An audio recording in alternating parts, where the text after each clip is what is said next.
Whittington and His Cat, an English fairy tale. In the reign of the famous King Edward III, there was a little boy called Dick Whittington, whose father and mother died when he was very young. As poor Dick was not old enough to work, he was very badly off. He got but little for his dinner, and sometimes nothing at all for his breakfast. For the people who lived in the village were very poor indeed, and could not spare him much more than the parings of potatoes, and now and again a hard crust of bread. Now Dick had heard a great many very strange things about that great city called London, for the country people at that time thought that folks in London were all fine gentlemen and ladies, and that there was singing and music there all day long, and that the streets were all paved with gold. One day a large wagon and 8 horses, all with bells at their heads, drove through the village while Dick was standing by the signpost. He thought that this wagon must be going to the fine town of London, so he took courage and asked the wagoner to let him walk with him by the side of the wagon. As soon as the wagoner heard that poor Dick had no father or mother, and saw by his ragged clothes that he could not have been worse off than he was, he told him he might go if he would, so off they set together. So Dick got safe to London, and was in such a hurry to see the fine streets, paved all over with gold, that he did not even stay to thank the kind wagoner, but ran off as fast as his legs would carry him, through many of the streets, thinking every moment to come to those that were paved with gold. For Dick had seen a guinea 3 times in his own little village, and remembered what a deal of money it brought in change. So he thought he had nothing to do but to take up some little bits of the pavement, and should then have as much money as he could wish for. Poor Dick ran till he was tired, and had quite forgot his friend the wagoner. But at last, finding it grow dark, and that every way he turned he saw nothing but dirt instead of gold, he sat down in a dark corner and cried himself to sleep. Little Dick was all night in the streets, and next morning, being very hungry, he got up and walked about, and asked everybody he met to give him a halfpenny to keep him from starving. But nobody stayed to answer him, and only 2 or 3 gave him a halfpenny, so that the poor boy was soon quite weak and faint for the want of victuals. In this distress he asked charity of several people, and one of them said crossly, "Go to work for an idle rogue." "That I will," says Dick. "I will go to work for you, if you will let me." But the man only cursed at him and went on. At last a good-natured looking gentleman saw how hungry he looked. "Why don't you go to work, my lad?" he said to Dick. "That I would, but I do not know how to get any," answered Dick. "If you're willing, come along with me," said the gentleman, and took him to a hayfield, where Dick worked briskly and lived merrily till the hay was made. After this he found himself as badly off as before, and being almost starved again, he laid himself down at the door of Mr. Fitzwarren, a rich merchant.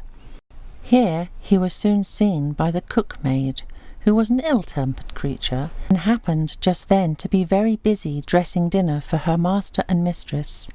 So she called out to poor Dick, "What business have you there, you lazy rogue? There is nothing else but beggars. If you do not take yourself away, we will see how you will like a sousing of some dishwater. I have some here hot enough to make you jump." Just at that time Mr. Fitzwarren himself came home to dinner, and when he saw a dirty ragged boy lying at the door, he said to him, "Why do you lie there, my boy? You seem old enough to work. I'm afraid you are inclined to be lazy." "No, indeed, sir," Dick said to him, "that is not the case, for I would work with all my heart, but I do not know anybody, and I believe I am very sick for the want of food." "Poor fellow, get up. Let me see what ails you." Dick now tried to rise, but was obliged to lie down again, being too weak to stand, for he had not eaten any food for 3 days, and was no longer able to run about and beg a halfpenny of people in the street. So the kind merchant ordered him to be taken into the house and have a good dinner given him, and be kept to do what work he was able to do for the cook. Little Dick would have lived very happily in this good family if it had not been for the ill-natured cook. She used to say, "You're under me, so look sharp. Clean the spit and the dripping pan, make the fires, wind up the jack, and do all the scullery work, nimbly, or—" and she would shake the ladle at him. Besides, she was so fond of basting that when she had no meat to baste, she would baste poor Dick's head and shoulders with a broom or anything else that happened to fall in her way. At last her ill usage of him was told to Alice, Mr. Fitzwarren's daughter, who told the cook she should be turned away if she did not treat him kinder. The behaviour of the cook was now a little better, but besides this, Dick had another hardship to get over. His bed stood in a garret, where there were so many holes in the floor and the walls that every night he was tormented with rats and mice. A gentleman having given Dick a penny for cleaning his shoes, he thought he would buy a cat with it. The next day he saw a girl with a cat, and asked her, "Will you let me have that cat for a penny?" The girl said, "Yes, that I will, master, though she is an excellent mouser."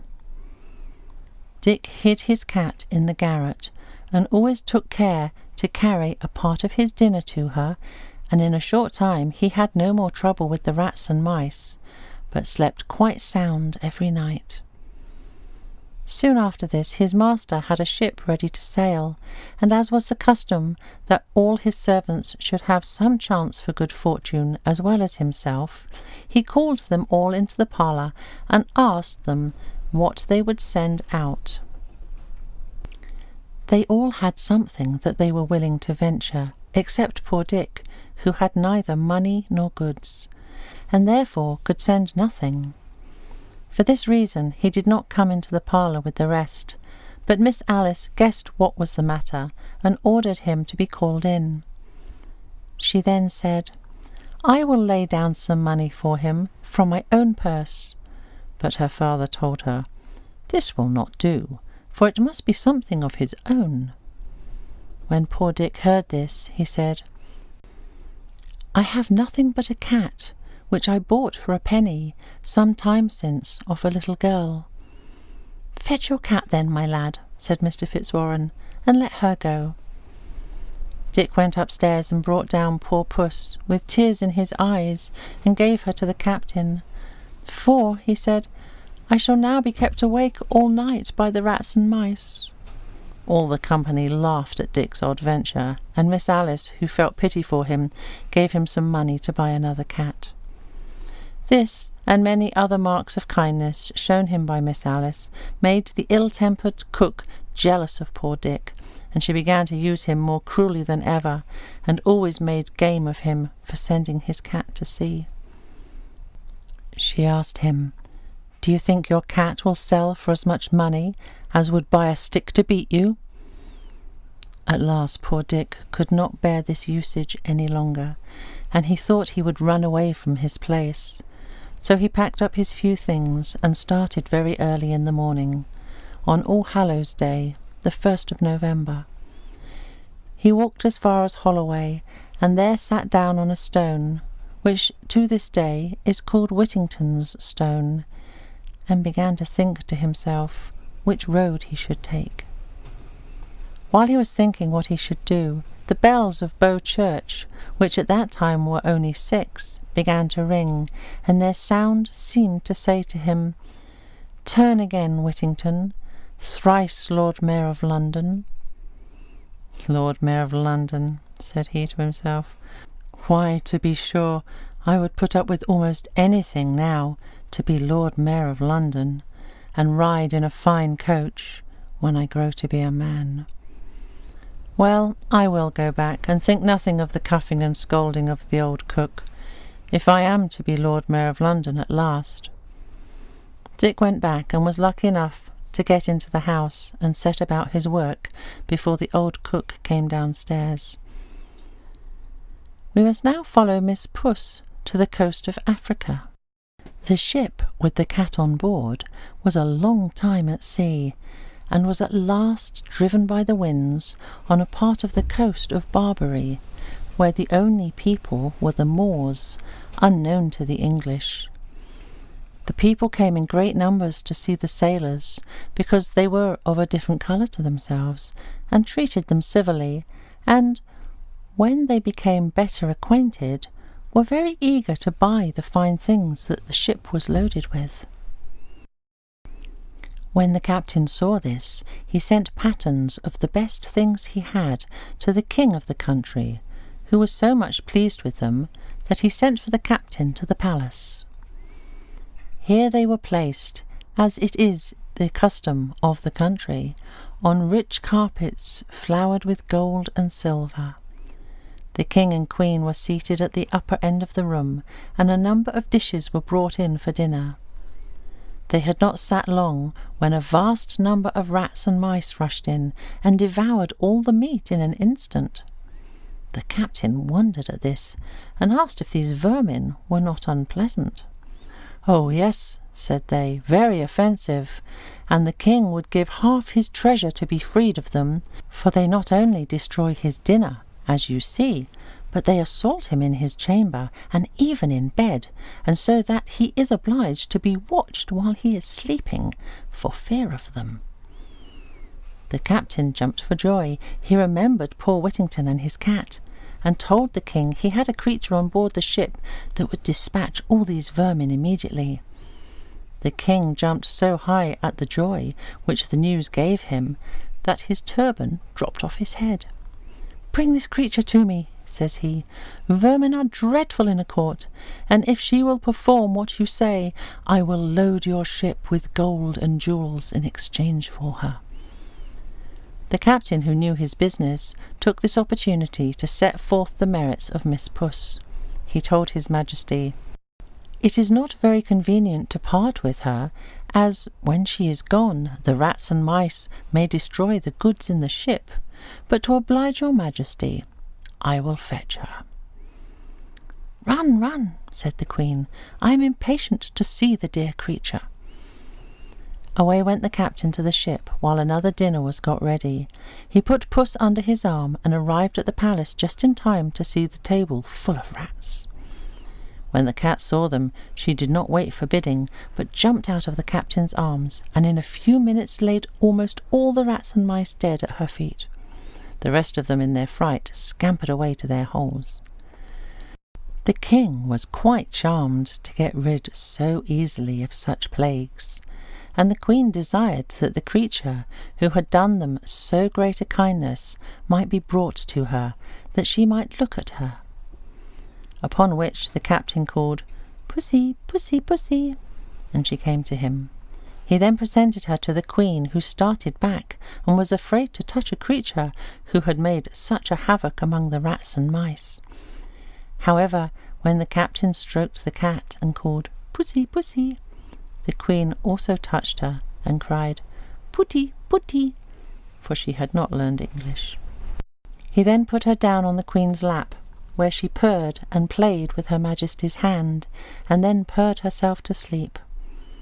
The king, having seen the exploits of Miss Puss, and being informed that her kittens would stock the whole country and keep it free from rats, bargained that the captain for the whole ship's cargo, and then gave him 10 times as much for the cat as all the rest amounted to.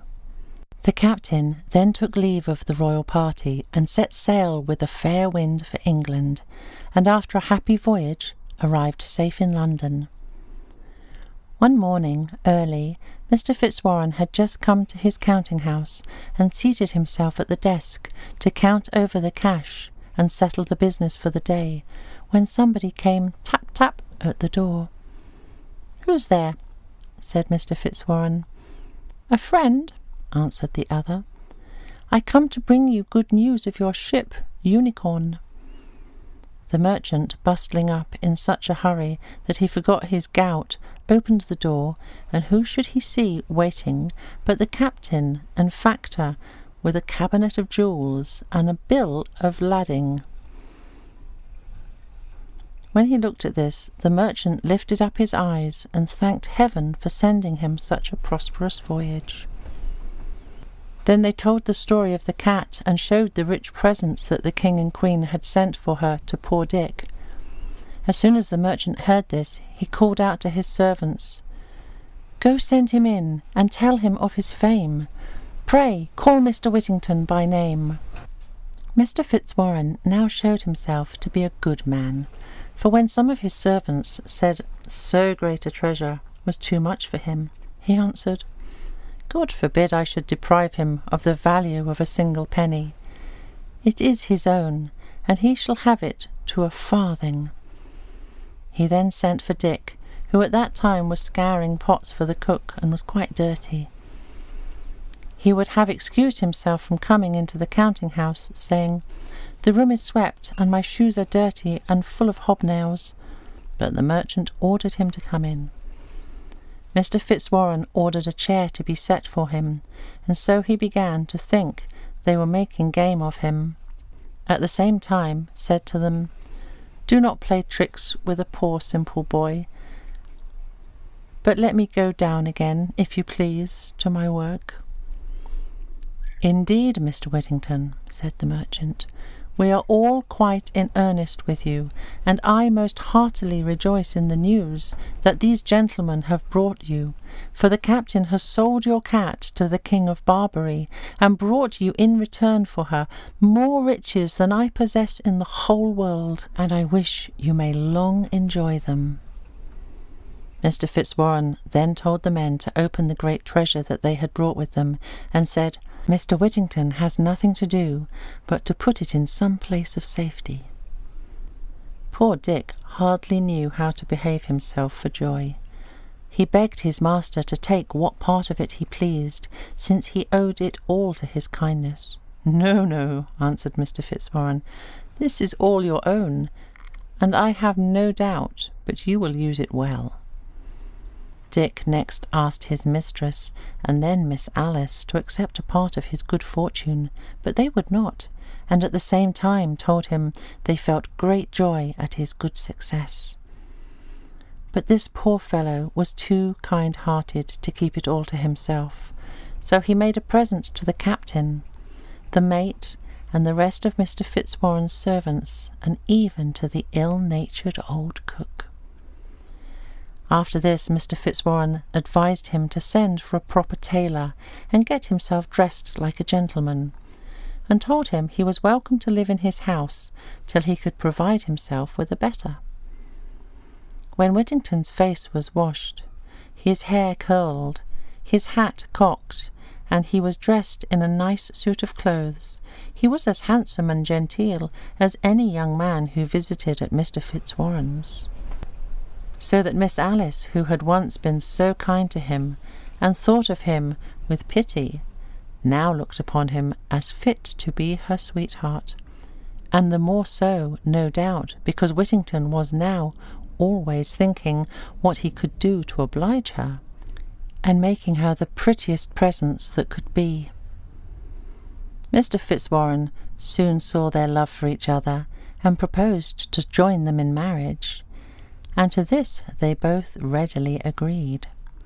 A day for the wedding was soon fixed, and they were attended to church by the Lord Mayor, the Court of Aldermen, the sheriffs, and a great number of the richest merchants in London, whom they afterwards treated with a very rich feast. History tells us that Mr. Whittington and his lady lived in great splendour, and were very happy. They had several children. He was Sheriff of London, thrice Lord Mayor, and received the honour of knighthood by Henry V. He entertained this king and his queen at dinner after his conquest of France so grandly that the king said, "Never had prince such a subject." When Sir Richard heard this, he said, Never had subject such a prince. The figure of Sir Richard Whittington, with his cat in his arms, carved in stone, was to be seen till the year 1780 over the archway of the old prison of Newgate, which he built for criminals.